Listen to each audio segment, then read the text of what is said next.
no fail gitu aja wis ya, no fail. Terus kemudian satisfaction mungkin ya, customer satisfaction kan ya, satisfaction. Terus apa lagi, oh ini nggak ada resiko kegagalan ya. Kamu ngapain ke saya? Kamu kan udah selesai. Duduk masuk. Kalau Mas Malik nggak apa-apa. Kamu udah selesai. Ini Bu revisi Bu. Revisi yang penting ke penguji dulu. Yang ininya Bu. Apa kemarin kan hampir merubah topik itu. Oh ya wis, semoga waktunya cukup. Ya benar. Misalnya ya no fail, ada satisfaction apa lagi tadi ini? No, saya bilang menulis apa ya tadi? No fail, satisfaction.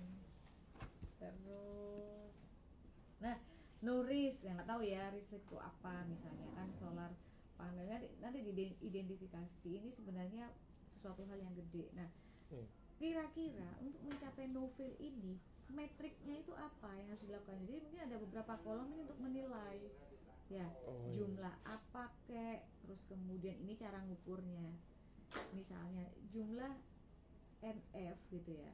Jumlah NF itu adalah misalnya dibagi apa gitu loh ya. Kalau satisfaction mungkin prosentase. Nah prosentase kepuasan itu ya dihitung dari apa ya, saya cuma menentukan aja, oh kalau lebih dari 75% berarti bagus ya. Kalau 50 sampai 75 artinya apa ya. Kalau misalnya di bawah 50 artinya apa, gini aja. Apa ya gini nih istilahnya Irsat. Ini pengukurannya nanti. Nah saya harapkan bisa nggak ya bikin seperti ini, dan ini nanti bisa diadopsi kalau orang mau eksekusi proyek gede lagi, pakai ini dijamin akan berhasil. Dan siapa yang akan pakai ini? Leadernya. Jadi leadernya tahu, oh supaya ini saya harus melakukan ini kan. Ini belum langsung penilaian Irsat, maaf di sini harus ada kolom lagi ya, target misalnya no fail, apa yo Irsat kalimatnya. Ini ada beberapa item ya, satisfaction gitu ya, mungkin satisfaction nggak apa-apa satu item satu. Terus no risk. Nah ini kita mau menemukan ini isinya opo yo kira-kira ini 1, 2, 3 gitu. Ini akan kita, nah apa ya Irsat kayak gini nih ya Irsat,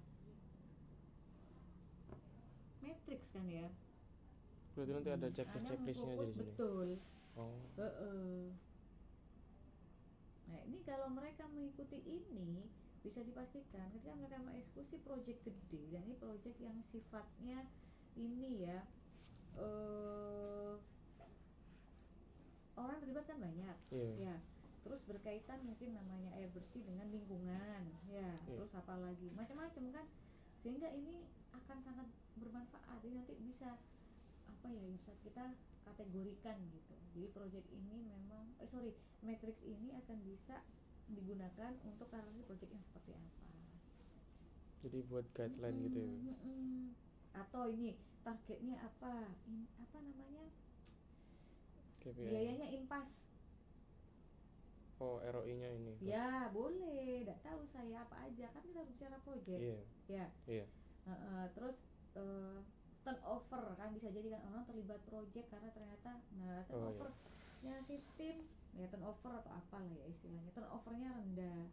Nah mungkin seperti itu, karena kalau kita berbicara proyek ya tadi itu Irsyad resource. Nah resource ini kan akeh ya, ini enggak ya, biaya ya, waktu supaya nggak molor, tolong buatkan gimana caranya. Apakah saya nggak tahu nih keterangannya, mungkin saya sebagai leader itu harus mengontrol setiap 2 bulan sekali ya.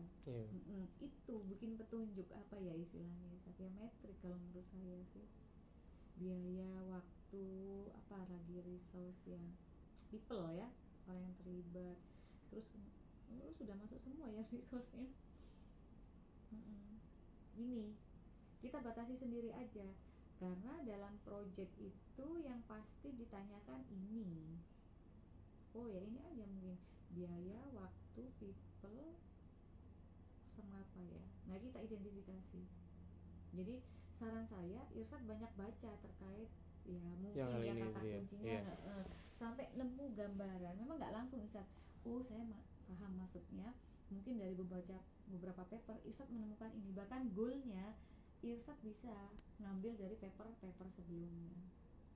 Oh iya. Atau coba kan SLR toh. Iya, sama. Nah, mungkin kata kuncinya Irsad itu apa ya, successful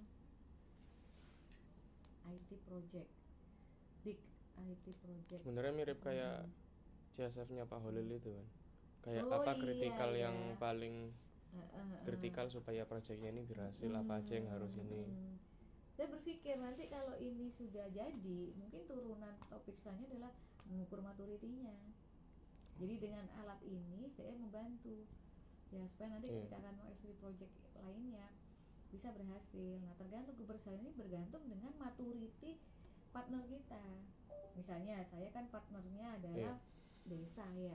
Kalau mereka maturitinya rendah, nah berarti kemungkinan sudah bisa dipastikan. Karena nanti gini ya, ini cocoknya untuk organisasi yang maturitinya ada di level berapa. Saya nggak tahu apakah kita perlu sampai ke sana, kayaknya saya belum paham. Jadi Irsad harus literatur review dengan kata kunci tadi matrix, terus successful project ya, big project itu kata kuncinya. Berarti maturity ini kayak SWOT-nya gitu, kayak dia mampu nggak untuk apa mencapai checklist ini. Ya mungkin, apakah itu bisa jadi satu atau itu nanti turunan topik yang lainnya. Saya tuh mau nulis apa ya Irsad tadi. Oh, misalnya gini, safe framework. Nah ya kita nggak usah pakai kata-kata framework ya, biar gak terlalu gede. Kalau framework itu S3. Nah kayak gini-gini aja Irsad. Misalnya ya key constraint gini, saya harapkan muncul kayak gini kurang lebih. Saya mikir apa Excel gini ya. Saya tuh nggak suka ada cookies. Nah ini kan kalau project agile yang skalanya kecil kalau safe. Jadi ini harus diperhatikan. Rulesnya jadi nggak terlalu banyak. Nah ini ada safe, ada less misalnya ya. Versus less ini large scale. Kalau safe itu skill, jadi untuk project-project yang ekonomis. Namanya less tapi sebenarnya dia itu gede. Ini ya, large scale Scrum. Kalau safe itu kecil, projectnya lebih terukur. Karena ada lagi malah Nexus yang nggak ngerti. Apa ya ini? Oh enggak. Masih banyak ini malah ini. Irsad safe versus SOS versus DAD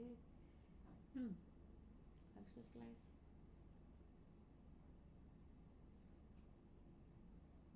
Nah mungkin kurang lebih kayak gini kira-kira yang akan dipropose oleh Irsad, tapi dalam bentuk checklist. Checklist ini nanti siapa yang akan menilai? Udah kita pakai Delphi method aja kan. Kalau FGD ya mirip sih, maksudnya umum ya. Nanti kita ada di bagian validasi, kita validasinya pakai Delphi method. Kan banyak orang yang pinter project kita undang. Datanya nanti apa yang diambil? Data apa Irsad? Misalnya kita nanti ngambil data apa aja untuk bikin kayak gini. Nah itu yang saya juga. Soalnya kayak satisfactory nanti takutnya harus ke orang desanya gitu. Berarti memang dari setiap item ini, saya yakin item ini Irsad temukan dari literatur review. Ini mungkin juga ya tergantung proyek, atau mungkin jangan-jangan goalnya 1 atau gini bisa 2. Nah ini kolom ini Irsad temukan sebenarnya dari literatur review. Baru ini yang kita observasi, kita bandingkan dengan standar, kita lihat ketika di lapangan gitu Irsad. Disesuaikan sama proyeknya berarti ini. Kalau ini udah ambil dari literatur review ini, saya nggak bisa menjawab Irsad ini akan ada berapa. Goal itu juga bisa ada beberapa, karena bisa jadi ya memang satu proyek kan satu goal, tapi sebenarnya mungkin lebih spesifik. Goal dari aspek cost ya. Ini ada sendiri untuk cost apa. Goal dari aspek timeline. Nah, mungkin itemnya apa. Bisa jadi kurang lebih gambarannya kayak gitu. Tapi Irsad harus literatur review memang. Iya nanti sekalian bikin Israel gitu. Jadi saya harapkan pertengahan Oktober Irsad setidaknya sudah dapat ini. Oh iya. Meskipun literatur review saya tahu Ustadz nggak mungkin 1 bulan atau 3 minggu selesai, nggak mungkin. Soalnya ada gambaran. Nanti Irsat pada saat kita ajak ke Pacitan bisa observasi, mau menginterview kepala desa, mau menginterview kelompok tani, anak sekolah. Nah ini kan juga uniknya proyek ini masih melibatkan pihak sekolah gitu kan. Menariknya ini, jadi bukan hanya berbicara large scale project, tapi project itu yang membutuhkan sustainability supaya sustain melibatkan anak sekolah gitu, untuk mempraktekkan ilmunya di lapangan. Nah itu yang menurut saya perlu.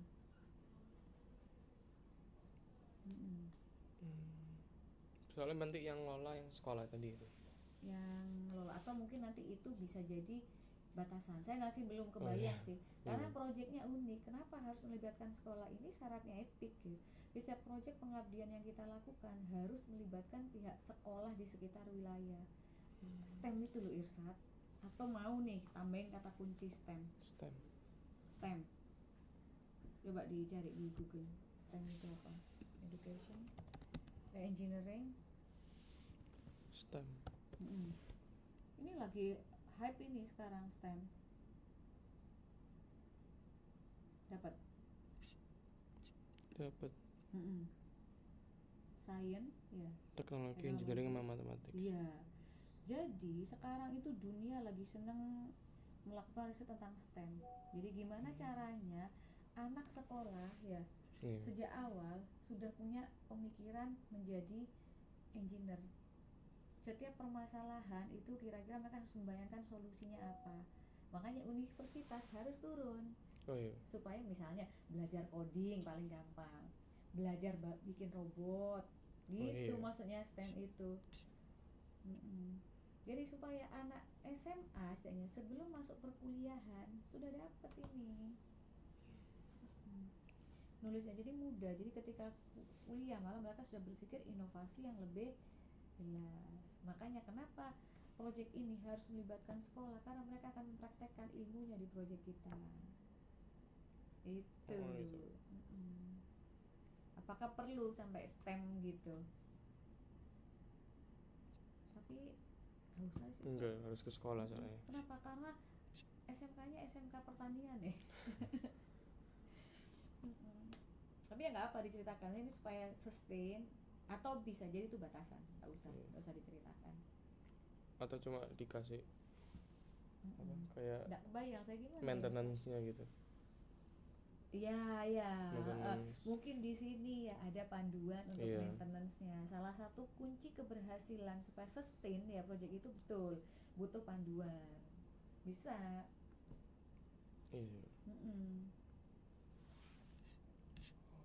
Jadi itu aja kayaknya literatur review-nya.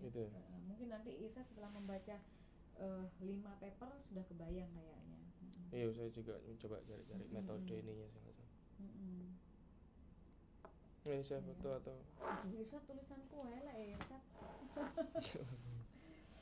Terus siapa dulu ini yang cepet iya Mas Noval. Masih saya boleh dulu. Iya, bisa di WA aja. Iya. Saya kemarin kepala terbelakang